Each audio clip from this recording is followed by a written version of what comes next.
Всем привет! Сегодня у нас F10, жалобы на то, что на скорости какие-то постукивания спереди и шумы лишние. В общем, были диагностированы сайлентблоки передних кривых рычагов, сегодня мы их поменяем. Сайлентблоки, да, в плохом состоянии. Руками отрываются. Да, отрываются руками. Стук и вибрация в руль. Запрессовываем сайлентблок с помощью пресса. Сайлентблоки в рычагах заменены.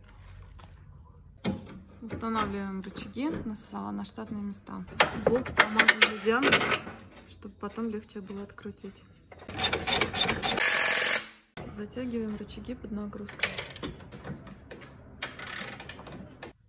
Сайлентблоки заменены. Проверяем, как себя машина ведет на дороге, и едем на сход-развал.